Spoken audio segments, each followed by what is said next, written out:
Welcome to another episode of The Great Unknown, a YouTube channel dedicated to exploring and uncovering the mysteries and unknown events of the universe. Join us on a journey to the deepest part of our world and the mysterious animals discovered in the Mariana Trench. Let's start this video by explaining exactly what the Mariana Trench is and a little more info about the deepest part of the ocean.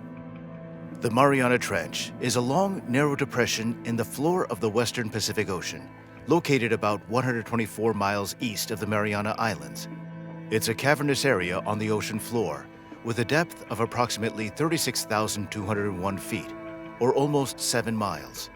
The Mariana Trench is about 5 times wider than it is deep, with a width of approximately 43 miles. It's shaped like a crescent and is part of a large-scale network of deep trenches on the ocean bottom that is formed as tectonic plates crash into each other, and when the edge of the denser plate sinks into the mantle, creates a deep trench in the Earth's crust. The Mariana Trench is an example of a convergent boundary where two plates are moving toward each other. The southern end of the Mariana Trench is also known as the Challenger Deep, named after the HMS Challenger, a British Royal Navy survey ship which conducted the first scientific survey of the area in the 1870s. The pressure at the bottommost part of the trench is about 1,000 times greater than at sea level, and the temperature is just above freezing. The Goblin Shark. Beware the goblin shark, a creature of the deep that few have ever laid eyes on. With its ghostly pale skin and long twisted snout, it is a truly terrifying sight. Lurking in the darkness of the ocean's depths, the goblin shark is a predatory beast, waiting for its chance to strike. Its razor-sharp teeth and powerful jaws are capable of tearing through even the toughest prey, and with its ability to sense the electric fields emitted by other animals, the goblin shark is almost impossible to evade. The goblin shark, or Mitsukurina ostoni, is a rare species of deep-sea shark that is characterized by its unique physical appearance. It is a member of the family Mitsukurinidae, which is a small group of sharks that are known for their distinctive snouts. The goblin shark is also sometimes referred to as a living fossil, as it is thought to have evolved millions of years ago and has remained relatively unchanged through the ages. One of the most striking features of the goblin shark is its long, flat snout, which is often described as blade-like. This snout is lined with sensitive receptors called ampullae of Lorenzini, which helps the shark locate its prey in the deep, dark waters in which it lives. The goblin shark has a relatively small head and a long, slender body, which gives it a somewhat ethereal appearance. This unique shark is found in a variety of deep-sea environments around the world, including the Atlantic, Pacific, and Indian Oceans. It's most commonly found at depths of around 328 to 3,937 feet, although it has been known to occur at depths of up to 5,905 feet. One of the most well-known locations for the goblin shark is the Mariana Trench. Despite its unusual appearance and fascinating biology, very little is known about the goblin shark and its behavior in the wild.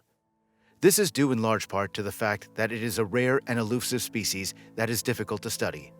However, scientists believe that the goblin shark is a relatively slow-moving and sluggish predator that feeds on small fish, crustaceans, and cephalopods. It is also thought to be a relatively slow-growing and long-lived species, with a lifespan of up to 70 years or more. The black sea devil anglerfish. Deep in the darkest depths of the ocean, a creature lurks. Its twisted, gnarled body is dotted with bioluminescent lures, beckoning unsuspecting prey to their doom. With razor-sharp teeth and a ferocious appetite, this creature is not to be underestimated. The black sea devil anglerfish. This fearsome predator stalks the shadows, waiting for its chance to strike. With a body adapted to life in the inky blackness of the deep sea, the black sea devil is a master of camouflage and stealth. Prey foolish enough to venture too close are met with a swift and deadly attack, their remains disappearing into the sea devil's ravenous maw. Black sea devils are small, deep-sea lofiform fish of the family Melanocetidae. They are found in tropical and temperate waters of the Atlantic, Indian, and Pacific Oceans, with one species, the Melanocetus johnsoni, being known to inhabit the Mariana Trench. Black sea devils are named for their baleful appearance and are one of several anglerfish families. They are known for their strong sexual dimorphism, with females reaching a height of 7 inches or more and males being much smaller, at around 1 inch. Male black sea devils also lack gills and are dependent on the females for survival. The female black sea devil anglerfish has a fishing pole-like appendage on her head called an elysium, which it uses to attract prey. The tip of the elysium lights up in the dark, luring in small fish and other animals, which she then feasts upon. Zombie worms. Deep beneath the ocean surface, a horror lurks, and this nightmare creature has the power to bring the dead back to life. Zombie worms feast on the bones of the fallen, reanimating their host and bending it to their will. With their glowing phosphorescent bodies and razor-sharp teeth, these worms are a truly terrifying sight. Zombie worms, also known as bone-eating worms or osedax worms, are a type of deep-sea annelid that are found in oceans around the world, including the Mariana Trench. They are named for their unique ability to consume and digest the bones of whales and other large marine animals that fall to the ocean floor. These worms have a highly specialized anatomy that allows them to thrive in their deep-sea habitat. They have long, thin bodies with a series of small, fleshy tentacles that they use to locate and attach to bones. Once they have found a suitable host, they burrow into the bone and begin to consume it from the inside out. As they feed, the worms secrete enzymes that help to break down the bone material, which they then absorb for nutrition. Zombie worms are often found in large numbers on whale skeletons, where they work together to consume the bone. They are also known to form symbiotic relationships with certain species of bacteria, which help to break down the bone material and provide the worms with additional nutrients. Zombie worms play an important role in the deep-sea ecosystem, helping to recycle nutrients and break down the remains of large marine animals. The pink see-through fantasia. In the deep, dark corners of the Mariana Trench, a creature lurks. Its body is almost translucent, allowing it to blend seamlessly into its surroundings. With slim tentacles and glowing phosphorescent skin, it is a truly eerie sight. The pink see-through fantasia. This mysterious creature stalks the shadows, seeking out its prey. Its tentacles are lined with tiny, razor-sharp teeth, capable of slicing through even the toughest of armor. And when it strikes, it does so with lightning speed, its tentacles lashing out to ensnare its victim. The pink see-through fantasia, also known as the pink see-through fantasia jellyfish, is a species of jellyfish that is found in the deep sea and is known for its unique appearance. The jellyfish is a predatory species, using its tentacles to capture and ensnare small marine animals and bring the captured prey to its mouth, where it is consumed. In addition to its predatory abilities, the pink see-through fantasia is also a master of camouflage. Its translucent body allows it to blend seamlessly into its surroundings, making it almost impossible to spot in the dark black of the deep sea. This makes the pink see-through fantasia an effective hunter, as it can sneak up on its prey undetected. The deep-sea dragonfish. Beneath the cold waves of the Mariana Trench, a nightmare awaits. Its body is long and lean and possesses sharp dragon-like teeth and glowing red eyes. It is a creature of the abyss, a place that few have ever ventured. It is the deep-sea dragonfish, a creature that strikes fear into the hearts of all who encounter it. The deep-sea dragonfish, also known as the scaleless dragonfish, is a species of deep-sea fish that is found in oceans around the world. It is a member of the Stormidae family and is closely related to other deep-sea species such as the black dragonfish and the viperfish. The deep-sea dragonfish is a predatory species that are adapted to life in the Mariana Trench, where it can be found at depths of up to 4,000 meters or 13,000 feet. It is typically black or dark brown in color, with rows of sharp, dragon-like teeth and glowing red eyes. These features, combined with its long, barbed chin and bioluminescent lures, make it a formidable predator that is well suited to its deep-sea habitat. In addition to its predatory abilities, the deep-sea dragonfish is also a daunting defender, with sharp spines on its back and sides that can be used to deter would-be attackers. It is a solitary species, typically found hunting alone or in small groups, and is known to feed on a variety of small fish, crustaceans, and squid. This mysterious Mariana Trench is home to a unique and diverse ecosystem, with many species of bacteria, archaea, and animals that have adapted to the extreme conditions of the bottom of the trench. If you found this video super interesting, please subscribe to our channel and enable that notification bell. Until next time, stay curious. Welcome and hello to all our viewers of The Great Unknown, a YouTube channel dedicated to exploring and uncovering the mysteries and unknown events of the universe. We strive to delve into universal mysteries and bring our viewers along on a journey of discovery and enlightenment. We aim to challenge conventional thinking and provide a platform for alternative perspectives and ideas. Through in-depth research and engaging storytelling, our purpose is to shed light on the mysteries and unknowns of our natural world that have captivated our curiosity and imagination. Whether it's examining ancient civilizations, unexplained phenomena, or modern-day mysteries, we're committed to uncovering the truth and sharing it with our audience. If you're interested in this subject matter, we encourage you to subscribe to our channel and hit that notification bell. Doing this will ensure that you never miss out on any of our new and exciting videos as we continue to explore and uncover the mysteries of the world. In our first published video, we will be discussing the fascinating discovery of the oldest meteorite, also called the ERG-Czech 002 meteorite, which was found in the Sahara Desert. This meteorite has sparked much curiosity and speculation due to its unique composition and the strange circumstances surrounding its discovery. Join us as we dive into the mystery of the ERG-Czech 002 meteorite and explore the possible explanations for its origins and significance. First off, let's give you a little background on meteorites and the formation of the solar system so you better understand the fascination surrounding the ERG-Czech 002 meteorite. A meteorite is a piece of rock or metal that falls from space and lands on the Earth's surface.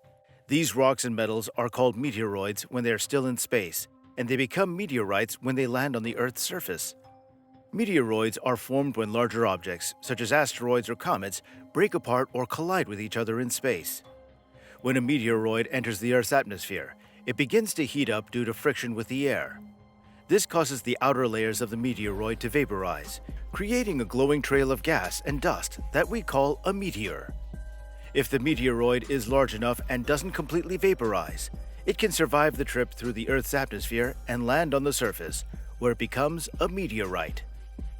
There are three main kinds of meteorites: stony, iron, and stony iron meteorites. Stony meteorites are made up of rock and are the most common.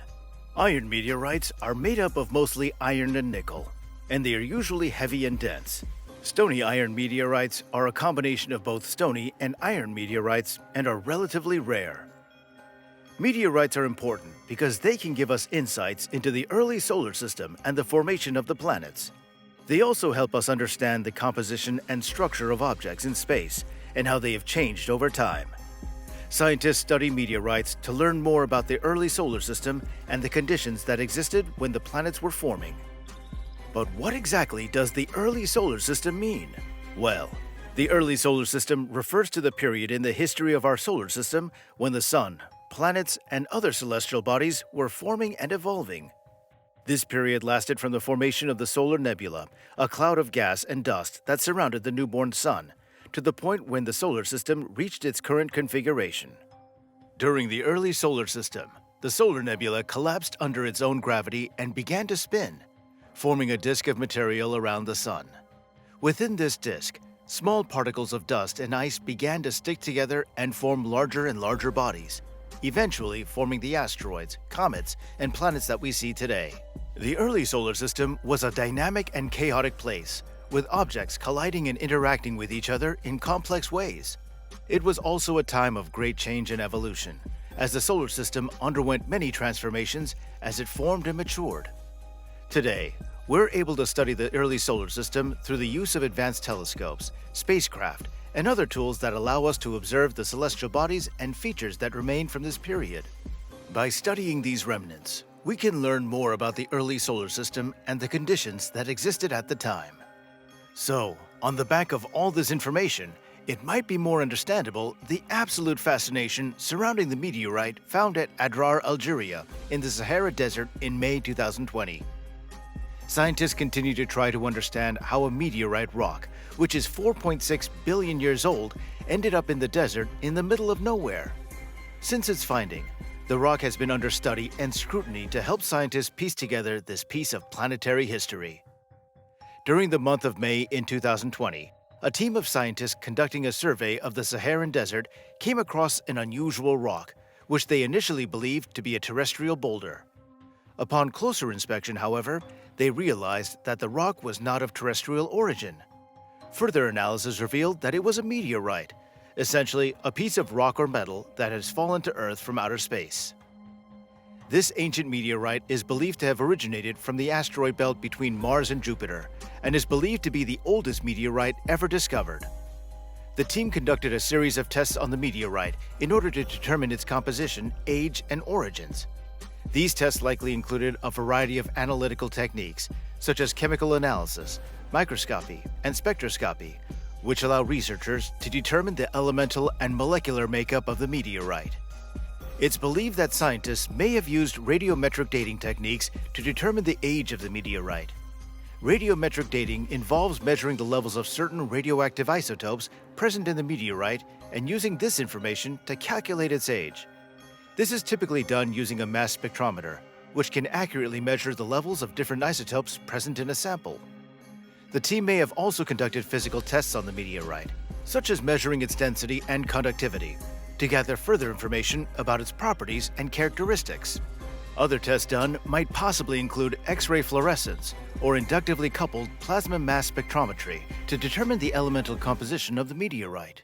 These techniques involve bombarding the meteorite with high-energy particles or intense heat, which causes the elements present in the sample to emit characteristic radiation that can be used to identify them.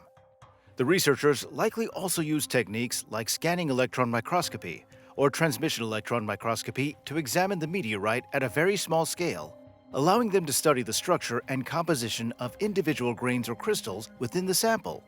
This can provide valuable insight into the conditions under which the meteorite formed and the processes it has undergone over time. In addition, the scientists might have used spectroscopic methods, such as infrared spectroscopy or Raman spectroscopy, to study the molecular makeup of the meteorite. These techniques involve shining a beam of light on the sample and analyzing the wavelengths of light that are absorbed or scattered by the sample. This can reveal the presence of specific molecules within the meteorite and provide further clues about its composition and history. After all these numerous tests were concluded, they were stunned to find that the meteorite was over 4.6 billion years old, making it a precious and valuable artifact that could provide valuable insights into the conditions that existed in the solar system during its formative years. It is also possible that the meteorite could contain clues about the early evolution of life on Earth, as it may contain organic molecules that may have played a role in the development of life on our planet. The discovery of the 4.6 billion-year-old meteorite is a significant one and will likely lead to further research into the early history of our solar system and the conditions that existed at the time. It is an exciting discovery that has the potential to revolutionize our understanding of the universe and our place in it. Daniel Kunama, a science engagement astronomer at the South African Astronomical Observatory who had the privilege of studying the meteorite, said that the most exciting aspect about this meteorite is the way that it formed. The rock itself appears to have formed on the crust of a planet. He explains that on Earth, we have tectonic plates that move together, and there are zones where these plates drop under the surface to create volcanoes. From this, we can understand that there is always a lot of activity happening in the crust of the Earth. Dr. Kunama further stated that the same is thought to be true about this meteorite, which came from something similar, but which was formed before the Earth was formed. This means that there probably was some sort of protoplanet in our solar system before the Earth and the other planets' formation. This protoplanet was ripped apart, and most of these rocks would have been absorbed into the Earth or by the other planets. This specific rock floated around in space for 4.5 billion years before finally crashing to Earth. This meteorite will give us a better understanding of our surrounding planets and the solar system in general. If you're interested in reading further on the results of the meteorite study, you can access the study the team published in the Proceedings of the National Academy of Sciences. We'll link the URL to the study below. If you enjoyed this video and want to stay up to date with all of our future content, be sure to subscribe to our channel and hit the notification bell so you don't miss out on any new content. Until next time, stay curious. There are many mysteries surrounding ancient archaeological sites that continue to fascinate researchers and the general public. These sites can range from small settlements to large cities and can be found all over the world. They are often rich in historical and cultural significance, providing insight into the daily lives, beliefs, and practices of ancient societies, or sometimes even containing mysteries that are yet to be solved. In the 1960s, a monument was uncovered on a tiny patch of farmland in the southeast of Turkey, shocking many archaeologists. It was constructed at a time when it was thought that humans lacked the necessary abilities or skills, and the discovery sent shockwaves through the archaeological community. Researchers from all over the world have been drawn to the intriguing and mysterious site known as Göbekli Tepe. It's interesting to note that several other similar-age sites are being unearthed in the vicinity of Göbekli Tepe, in a region known as the Stone Hills, which is around 100 square kilometers in size. The Neolithic archaeological site of Göbekli Tepe, located in Turkey's southeastern Anatolia region, is thought to date back to the pre-pottery Neolithic age, approximately 11,000 years ago. The pre-pottery Neolithic age is a generalized term used to describe the period in the Near East from about 9,000 to 6,000 BCE, before the development of ceramics. It was a time of great cultural and technological advancement, marked by the emergence of agriculture, the domestication of animals, and the creation of permanent settlements. During this era in history, humans began to rely less on hunting and gathering and more on cultivating crops and raising animals for food.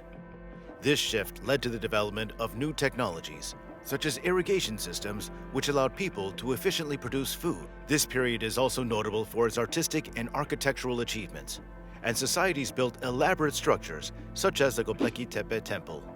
The historic site, which is made up of several huge circular structures surrounded by the oldest megaliths known to man, is located approximately 6 miles from the city of Urfa. The pillars are gorgeously decorated with complex carvings, featuring etchings of abstract and mysterious anthropomorphic and animal figures. Experts are still debating the original purpose of the site, with many thinking that it had ceremonial or religious importance. Other historians have suggested that it might be one of the earliest instances of human settlement, although this notion is unlikely, as the site is located on a rocky mountainside with no reliable water source. German archaeologist Klaus Schmidt, who conducted the site's initial excavations in 1963, thought the site may have been constructed to serve as a place of worship for traveling hunter-gatherers. However, other archaeologists disagree, pointing out the absence of bordering farm settlements. More recently, archaeologists working at the excavation site have revised many of the conclusions drawn by Schmidt, who led the excavations from 1995 until he died in 2014. The current excavation team is composed of researchers from the German Archaeological Institute, the Sanliurfa Museum, and Istanbul University.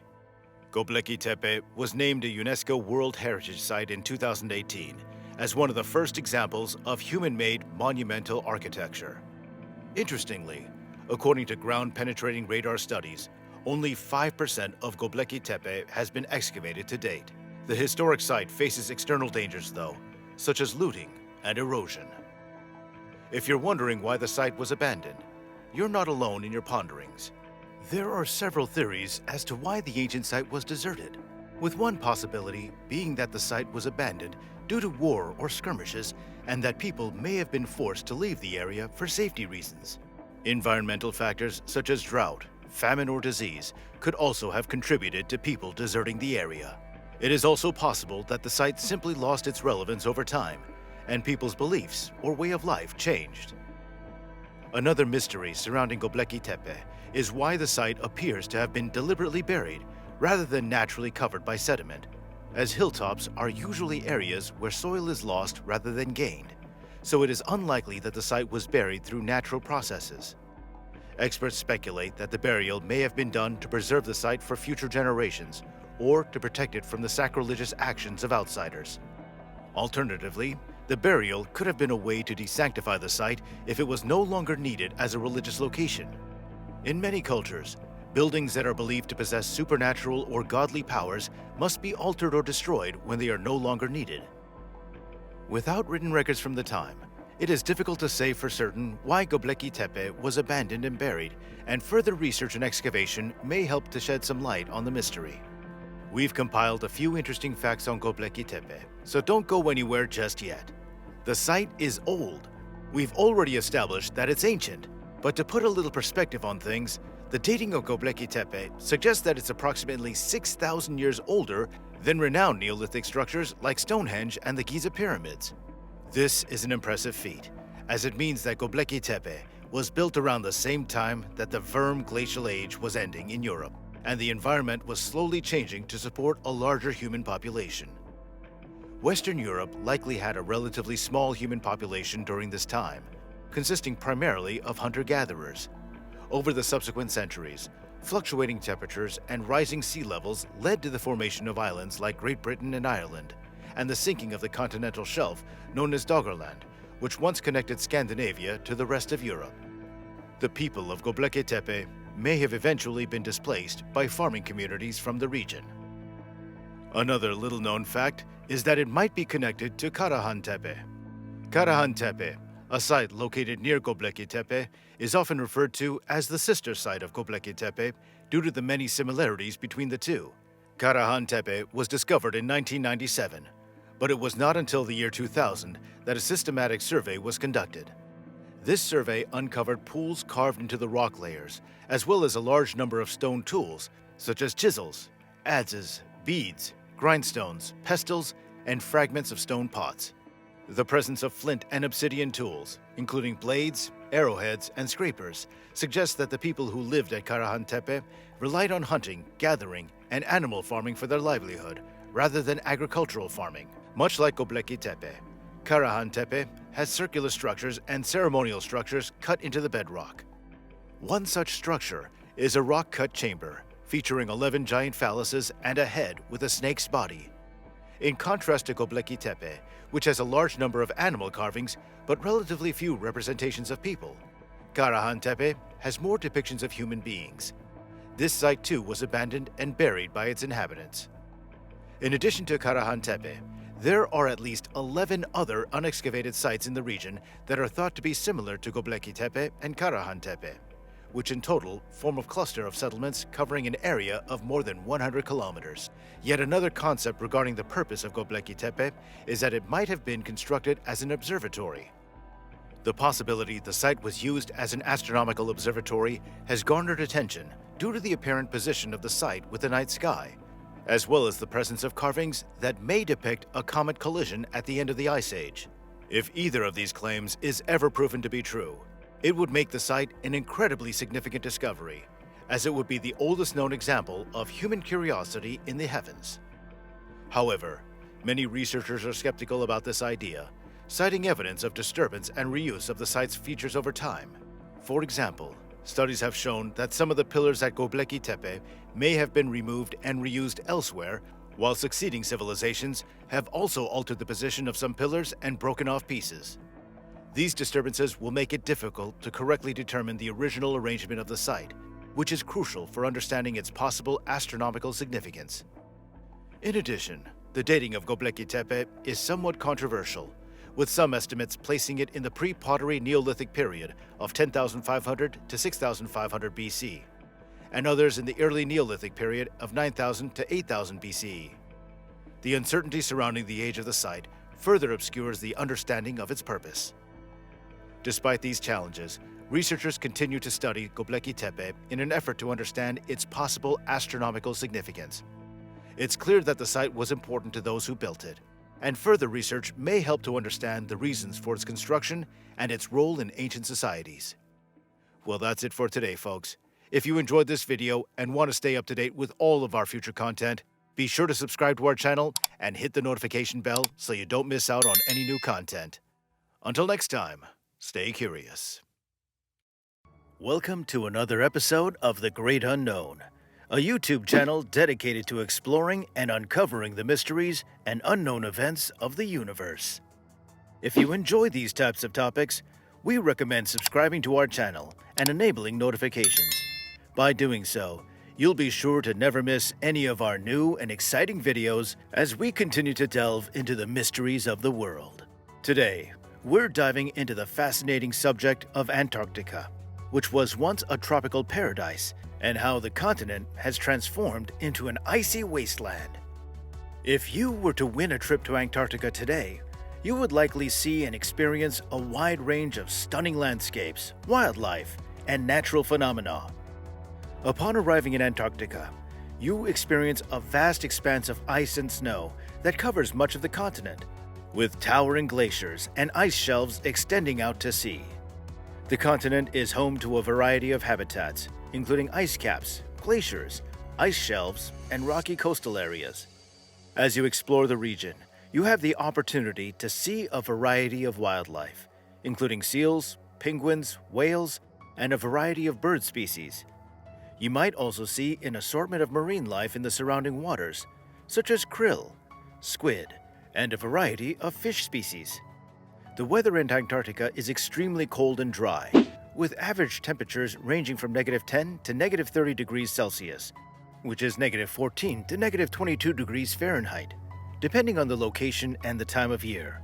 You'll need to take along numerous pairs of thermal underwear, though, as you should arrive prepared for extremely cold and windy conditions. You might be surprised to know that Antarctica was not always covered in ice and snow, and in fact, was once home to a diverse array of plant and animal life. Antarctica once had a temperate climate and was home to a variety of plant and animal life, including dinosaurs and primitive mammals. The continent was once covered in lush forests and had a varied landscape, with mountains, valleys, and coastal plains. Over time, however, Antarctica began to move southward and eventually became isolated from other land masses. As the continent moved further south, it began to cool and the climate became more arid. The forests eventually disappeared, and the continent was soon covered in ice and snow.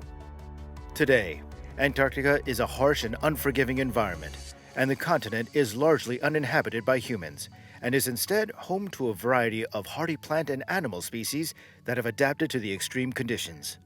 So, what happened to take the continent from rainforest to ice desert?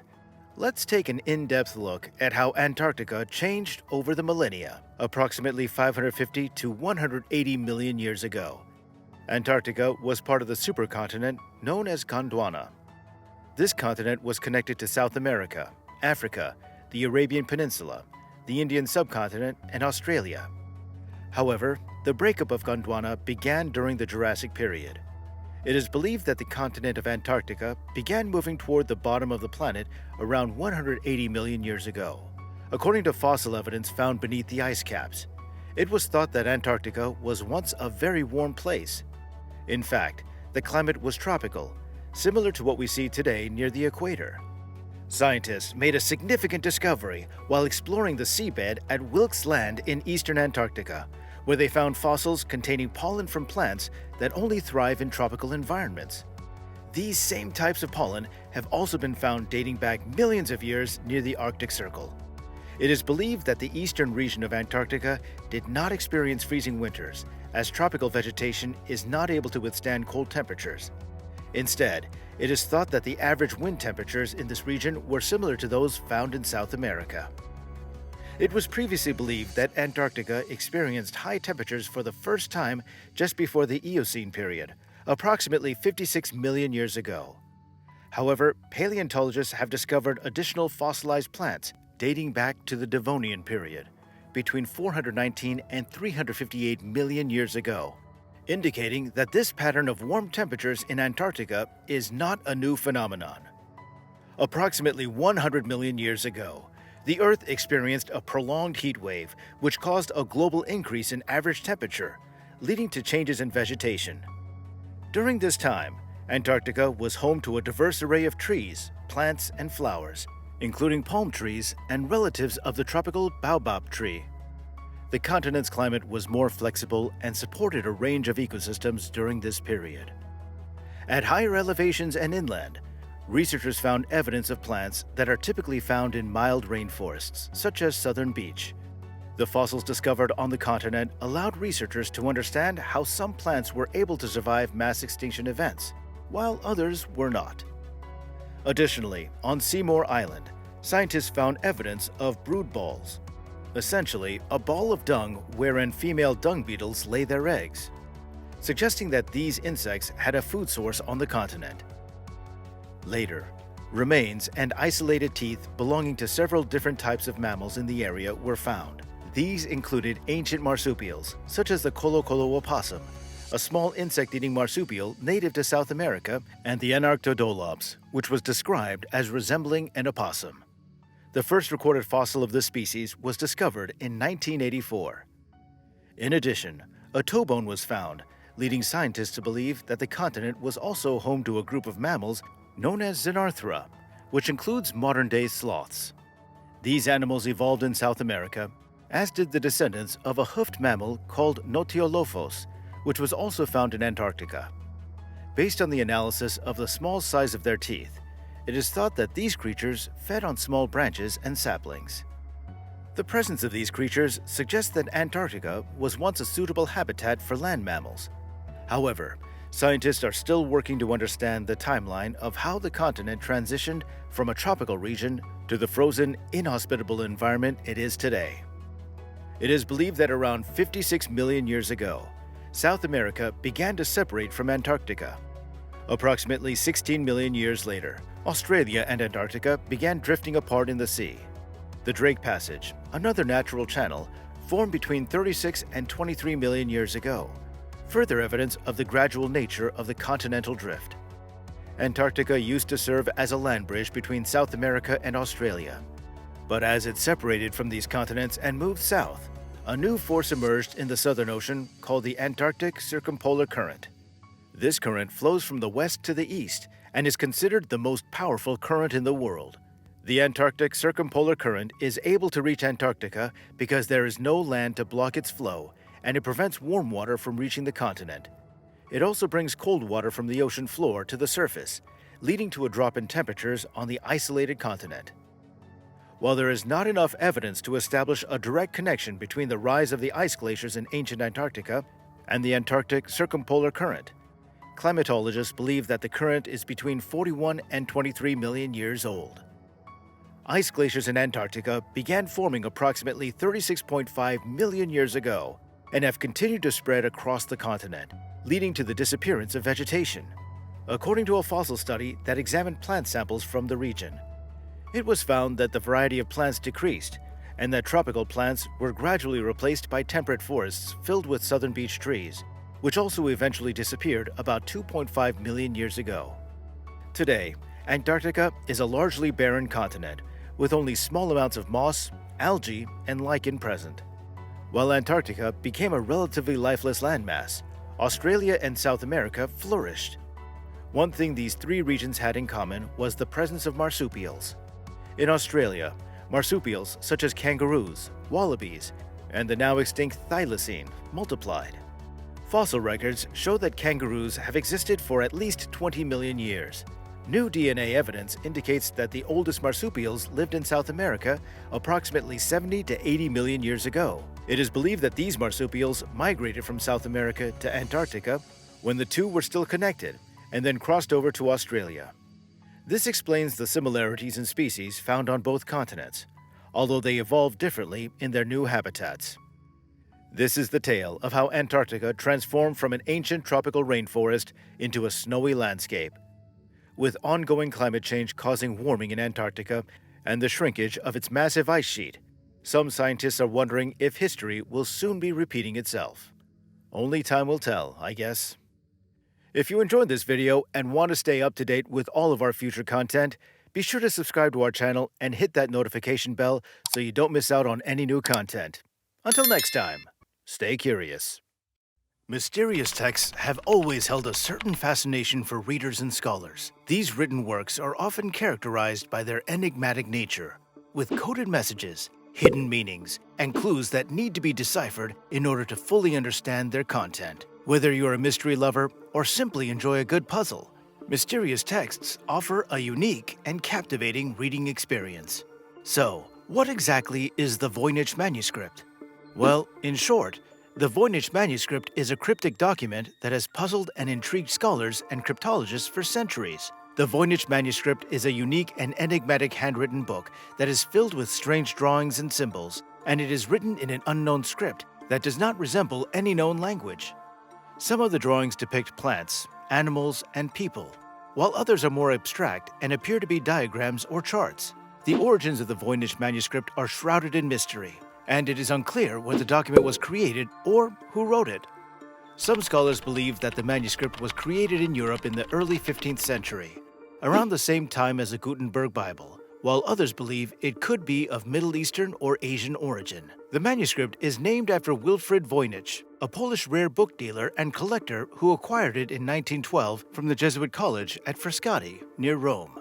Wilfrid named the book as the Voynich manuscript. It is thought that the manuscript had been in the possession of the Jesuits for some time before being sold to Voynich. Voynich was unable to make sense of the text, but he believed it was a treatise on alchemy or a medical text.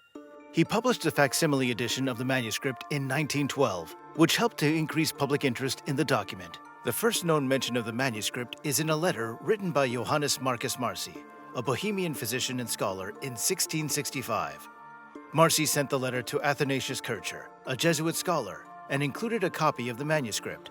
Kircher was unable to decipher the text and passed it on to other scholars, but no one was able to make any sense of it. Over the years, many people have tried to decode the Voynich manuscript, using various methods and techniques. Some have tried to find patterns or meanings in the text, while others have suggested that it is a hoax or a code that was deliberately designed to be impossible to decipher. In the 1950s, the U.S. government recruited William F. Friedman, one of the country's leading cryptologists, to try to decode the text, but he too was unable to make any progress. There are several theories about the purpose and meaning of the Voynich manuscript. One theory is that it's an herbal or medical text, with the drawings depicting different plants and their medicinal properties.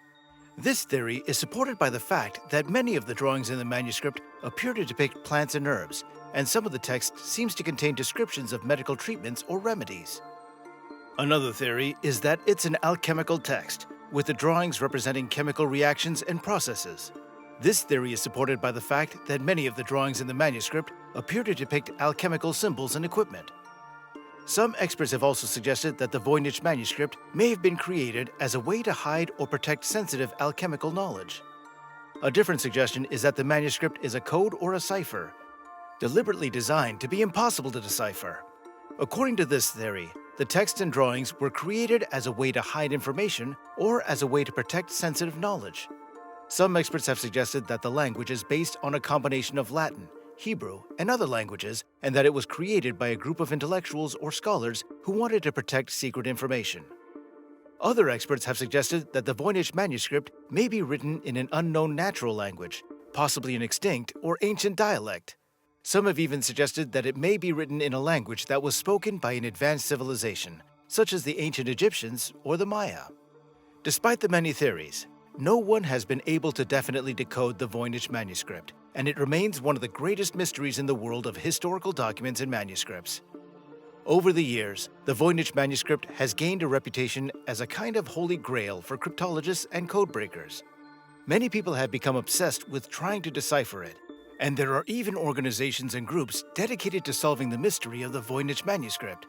Some of these include the Voynich Manuscript Research Group, the Voynich Codex Forum, and the Society for the History of Natural History. Other organizations that have worked on the Voynich manuscript include the National Security Agency, the Central Intelligence Agency, and the National Cryptologic Museum. Despite the lack of progress in deciphering the text, the Voynich manuscript continues to fascinate and intrigue people all over the world. It remains a testament to the ingenuity and determination of those who have tried to solve its mysteries, and it serves as a reminder of the many secrets and mysteries that still remain hidden in the world. The mystery of the Voynich manuscript has inspired many works of fiction and popular culture, including novels, movies, and video games. It has also attracted the attention of conspiracy theorists and paranormal enthusiasts who have suggested that it may contain hidden knowledge about ancient civilizations, extraterrestrial life, or other mysterious subjects. In written form, the Voynich manuscript has been mentioned or featured in a number of novels, including The Da Vinci Code by Dan Brown and The Rule of Four by Ian Caldwell and Dustin Thomason. In these novels, the Voynich manuscript is often depicted as a key piece of evidence or as a means of unlocking hidden knowledge. The mysterious manuscript has also been mentioned or featured in a number of movies, including National Treasure and National Treasure Book of Secrets, in which the manuscript is depicted as clues in a treasure hunt. In video games, it's been featured in Assassin's Creed 2, in which the player must decipher the manuscript in order to uncover a secret conspiracy, as well as in The Last of Us Part 2. The Voynich manuscript has also been mentioned or featured in a number of television shows such as The X-Files and Doctor Who. The document has also received mentions in the History Checks and the Cipher podcasts. The secret-filled text has also attracted the attention of many conspiracy theorists and paranormal enthusiasts, who have suggested that it may contain hidden knowledge about ancient civilizations, extraterrestrial life, or other mysterious objects. Some conspiracy theorists have suggested that the Voynich manuscript may be a kind of prophecy or prediction, containing knowledge about future events or revelations. According to this theory, the text and drawings in the manuscript may contain hidden messages or clues about future disasters, wars, or other significant events. Paranormal enthusiasts have suggested that the Voynich manuscript may contain hidden knowledge about supernatural or paranormal phenomena, such as ghosts, spirits, or extraterrestrial life.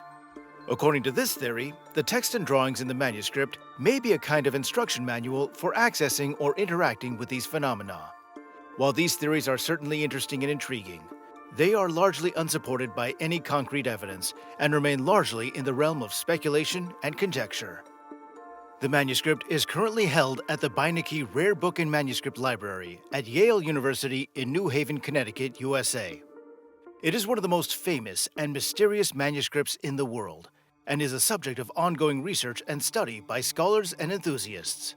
If you're interested in viewing an online copy of the manuscript, you can find a digital version available on the Beinecke Rare Book and Manuscript Library's website. We'll leave a link to it in the description. If deciphering code is something you're interested in, you might want to check out the following documents, which are similar to the Voynich manuscript in that they're written in an unknown or undeciphered language or script. The Rohank Codex. This is a Hungarian document that is written in an unknown script. It has been the subject of much research and speculation, but its meaning and language remain a mystery. The Zohar. This is a medieval Jewish text that is written in an archaic form of Hebrew. While it has been studied and translated by scholars, some believe that it contains hidden meanings and codes that have yet to be fully understood. The Lead Codices. These are a group of ancient documents that were discovered in Jordan in the 1940s. They are written in an unknown script and language, and their meaning and significance remain unknown. The Shugborough Inscription. This is a cryptic message inscribed on a monument at Shugborough Hall in Staffordshire, England. Despite numerous attempts to decipher it, its meaning remains a mystery. The Georgia Guidestones. In 1979, a group of standing stones were erected in Georgia, USA. These stones feature inscriptions in 8 modern languages, as well as 4 ancient languages: Babylonian, Egyptian hieroglyphs, Classical Greek, and Sanskrit. The inscriptions consist of a set of 10 guidelines, as well as a shorter message. The meaning of the shorter message is yet to be deciphered.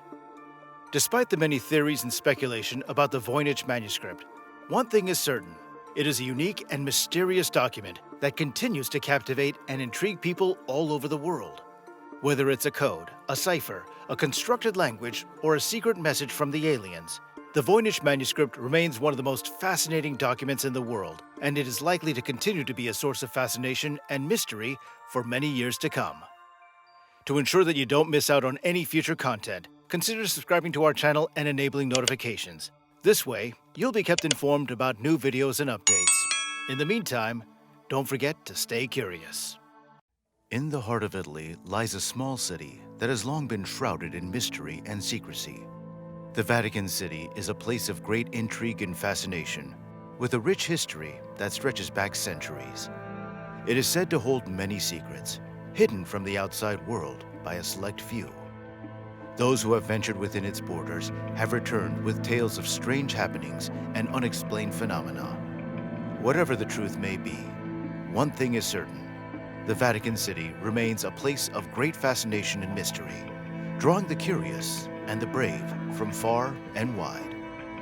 Vatican City is the smallest fully independent nation-state in the world in terms of land area, with a total of approximately 110 acres. Vatican City is home to the spiritual and administrative center of the Roman Catholic Church, and it has been an independent state since 1929, when the Lateran Treaty was signed between the Holy See and Italy. The treaty established Vatican City as a sovereign city-state, enclaved within Rome. Let's take a little look behind the scenes and possible secrets held close to the chest of the Vatican. The Secrets of Fatima.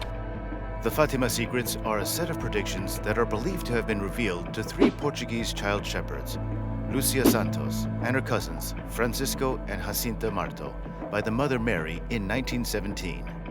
These events reportedly occurred in Fatima, Portugal, and involved the Holy Mother appearing to the children on 6 different occasions. According to Catholic tradition, the Fatima secrets are considered to be significant and revered by many believers. A little more information on each secret follows here. A vision of hell. The children claim that the Virgin Mary showed them a vision of hell, which deeply shocked them and left them with a strong desire to save souls from eternal damnation. Prediction of the end of World War I and the beginning of World War II, as well as the request to consecrate Russia to the Immaculate Heart of Mary. The Virgin Mary is believed to have predicted the end of World War I and the beginning of World War II, and also requested that Russia be consecrated to the Immaculate Heart of Mary to prevent further suffering and war. A vision of the Pope and other bishops, priests, religious and lay people being killed by soldiers. The Virgin Mary is believed to have revealed a vision of the Pope and other clergy being killed by soldiers, which has been interpreted by some as a prediction of the suffering of the Church during the 20th century. This part of the secret was not revealed to the public until the year 2000. It's worth noting that the 3 secrets of Fatima are not universally accepted within the Catholic Church, and their interpretation has been the subject of much debate and controversy. Dealings with Hitler's regime. The Vatican Bank, officially known as the Institute for Works of Religion, is the financial institution of the Holy See and serves as the central bank for the Catholic Church. It was founded in 1942 by Pope Pius XII, and its main function is to provide financial services to the Vatican, which includes managing the assets of the Holy See, handling financial transactions on behalf of Catholic organizations, and providing assistance to Catholic missions around the world. Despite its noble mission, the Vatican Bank has been shrouded in controversy and allegations of wrongdoing. One of the most prominent allegations is that the bank received stolen money from the Ustaša regime in Croatia during World War II. According to some sources, the Ustaša regime, which was a puppet government established by Hitler, transferred at least 200 million Swiss francs to the Vatican Bank. These funds were allegedly stolen from Jews and other minority groups during the war. There have also been reports of a secret back channel between Pope Pius X and Adolf Hitler during World War II. Some historians have claimed that the Pope used this back channel to communicate with Hitler and to try to influence his decision-making during the war. However, these allegations have been disputed, and the Vatican has denied any wrongdoing. In 2013, a branch of the Bank of Italy discovered inconsistencies in the Vatican Bank's dealings with the bank and referred the issue to Rome prosecutors. The nature of these inconsistencies is not clear, but it has led to further scrutiny of the Vatican Bank's operations and financial practices. Gerald Posner is a historian and journalist who has written about the relationship between the Vatican and the Nazi Party during World War II, with his most famous work being God's Bankers, A History of Money and Power at the Vatican. In his research, Posner claims that the Vatican received a significant amount of money from the Führer each year in the form of a tax called a Kirchensteuer, or church tax. Posner alleges that many of these transactions were routed through the Ministry of Foreign Affairs to prevent them from being traced by other Western banks. According to Posner, this enabled the Institute of Religious Affairs to become the largest offshore bank in the world, allowing the Catholic Church to benefit from and accumulate billions of dollars without fully disclosing the scale of these transactions to the public. Overall, the Vatican Bank has faced several allegations of wrongdoing over the years, and while some of these allegations have been disputed, the bank has faced ongoing scrutiny from authorities and the media. Exorcisms. Father Gabriel Amorth was a highly influential figure within the Roman Catholic Church, known for his work as the chief exorcist of the Vatican. According to various sources, Amorth is believed to have performed over 100,000 exorcisms throughout his lifetime, making him one of the most prolific exorcists in the Church's history. Amorth wrote 2 memoirs about his experiences as an exorcist, titled An Exorcist Tells a Story and An Exorcist More Stories, in which he detailed some of the cases he worked on and his beliefs about the nature of demonic possession. In addition to his work as an exorcist, Amorth was also known for his strong and controversial views on a range of topics. He was a vocal critic of the use of contraception and abortion, and he also expressed skepticism toward the validity of certain modern psychiatric treatments. Despite his somewhat divisive personality, Amorth remained a respected and influential figure within the Catholic Church until his death in 2016 at the age of 91. Actor Russell Crowe is set to portray Father Amorth in an upcoming movie titled The Pope's Exorcist, which is based on Amorth's experiences as the chief exorcist of the Vatican. The film will likely draw attention to the Church's practices and beliefs surrounding exorcism, and may provide insight into the controversial and mysterious world of demonic possession and exorcism. It's important to note that the Roman Catholic Church does recognize the existence of demonic possession and allows for the practice of exorcism as a means of addressing it. However, the Church also advises caution and emphasizes the importance of seeking proper medical and psychiatric evaluation for individuals who may be experiencing mental or physical health issues. The Church cautions against attributing all unusual behaviors or experiences to demonic possession and encourages a holistic approach to addressing such issues. The Apostolic Penitentiary. The Apostolic Penitentiary is a little-known but important institution within the Roman Catholic Church. It's a tribunal that was established in the 12th century with the authority to investigate and rule on particularly serious or heinous crimes committed by individuals within the Church. These crimes may include, for example, attempting to assassinate the Pope, a priest revealing the identity or confession of a person who has confessed to them, and other grave offenses. The Apostolic Penitentiary is a secret tribunal, and its proceedings are not open to the public. This means that the details of the cases that are brought before the tribunal, as well as the decisions that are not made public. This secrecy is in part intended to protect the privacy of the individuals involved, but it also serves to maintain the integrity and confidentiality of the sacrament of confession, which is at the heart of the tribunal's work. Only the Pope has the authority to grant absolution to individuals brought before the tribunal. The Pope, in his role as the head of the tribunal, is known as the Major Penitentiary and has the discretion to either grant absolution or allow an automatic excommunication to stand. In other words, the Pope has the final say on whether an individual's sins will be forgiven or whether they will be formally excommunicated from the Church. It's worth noting that the Apostolic Penitentiary is not the same as the Apostolic Signatura, which is the highest court of appeal in the Church. The Apostolic Signatura deals with judicial matters, such as disputes between church entities or the interpretation of church law, while the Apostolic Penitentiary is concerned with issues related to the forgiveness of sins. The two tribunals serve distinct but complementary functions within the Church, and both play important roles in the administration of justice and the spiritual lives of Catholics. The Trial of the Corpse. The Cadaver Synod, also known as the Cadaver Trial or the Trial of the Corpse, was a highly unusual and controversial trial that took place in the Catholic Church in 897 AD. The trial was held in Rome by Pope Stephen VI, who was the successor of Pope Formosus, the deceased pope who was the subject of the trial. The Cadaver Synod was held to put Pope Formosus, who had died a few months earlier, on trial for various alleged crimes and heresies. According to some accounts, Pope Formosus had been accused of making false statements and engaging in simony, which is the act of selling or buying spiritual offices or favors. Other allegations against Pope Formosus included unauthorized translations of bishops, interference in the affairs of other dioceses, and generally acting in a manner that was deemed inappropriate for a pope. To conduct the trial, Pope Stephen ordered the body of Pope Formosus to be exhumed and brought to the papal court. The body was dressed in papal robes and sat upon a throne, and the proceedings were conducted as if Pope Formosus were still alive. Pope Stephen VI acted as the prosecutor in the case, and several bishops were appointed to defend the deceased pope's reputation. The Cadaver Synod was a highly irregular and scandalous event, and it caused outrage among many Catholics. The trial was eventually declared null and void by Pope Theodore II, who succeeded Pope Stephen VI, and Pope Formosus was later reinterred with honor. Despite the official annulment of the trial, the Cadaver Synod has gone down in history as a strange and unsettling episode in the history of the Catholic Church. If you enjoyed this video and you want to stay up to date with all of our future content, be sure to subscribe to our channel and hit the notification bell so you don't miss out on any new content. Until next time, stay curious.